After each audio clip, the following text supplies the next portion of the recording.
Bom dia! Como você está? How are you, my very dear Vincentian friends in Brazil? This is Karl Michael Hila, the newly appointed Vice President for Youth of the International Council General of the Society of St. Vincent de Paul. Surely, this year has been a year of great blessings for us as SSVP members.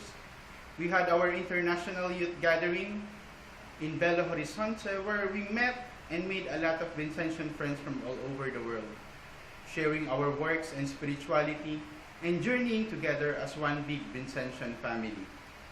Our very dear fellow young Vincentians, Blessed Giorgio Frassati and Blessed Frederick Ozanam, was declared intercessors of the World Youth Day, which happened in Rio de Janeiro. But the biggest blessing perhaps is the celebration of the bicentenary of the birth of our founder, the 200th birthday of Blessed Frederick Ozanam. As we continue with our Vincentian Christian journey in this year of faith, perhaps it is good to go back to our roots as SSVP members, to the very life of our founder, who was a great student, professor, lay leader, fighter for social justice, husband, father, and a model for us young and lay Christians. Frederick Ozanam is oftentimes pictured as a very holy man who was quite remote to the world. But this is not Frederick.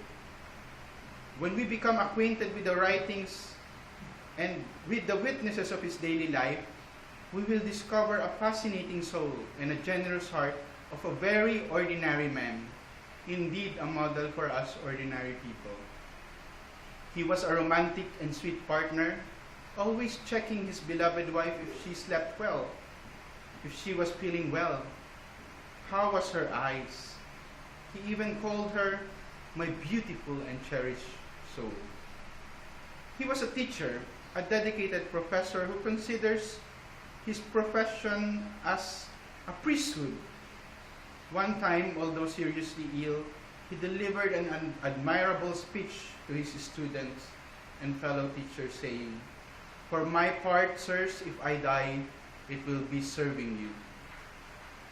He was a loyal and loving friend, as attested by his many correspondence to his friends. Frederick said, "God had made our soul in such a way that we need two things. We need parents who cherish us, but we also need friends who are attached to us. I have never been able to do without my friends."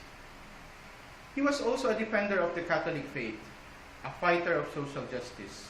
But above all, let us not forget that he was also an ordinary student, a young student, who on his 20th birthday co-founded the Society of St. Vincent de Paul, which started with just 7 members, but now have more than 700,000 members, 1.5 million volunteers, serving 30 million poor people in 150 countries every day. Frederick Ozanam always evoked the humble beginnings of the Society of St. Vincent de Paul and marvels how a mere shrub had become a tall and wide tree that is now helping poor people in almost every country of the world. Guided by the Holy Spirit and the examples of our very first SSVP conference, with the intercessions of the many Vincentian blesseds and saints and our Mother Mary, and having the life of our founder as our model, an ordinary life with an extraordinary God, let us continue with our works of charity, our encounter with Jesus Christ in the poor people that we serve. Let us not let our age be a limitation and hindrance to our mission, but let it be our strength as we preserve the dynamism of the first conference of charity formed by young people in response to the cry of the poor and the challenge to express their faith in actions.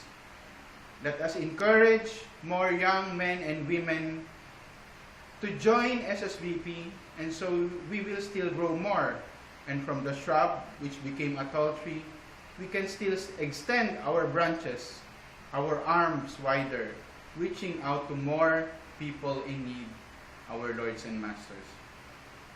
My very dear Vincentian friends, in the conferences of St. Luke and St. Gabriel the Archangel, let us continue to encircle the whole world in a network of charity, serving with joy our Lord's Jesus Christ in the persons of the poor, the last, the lost, and the least, our masters. Thank you very much.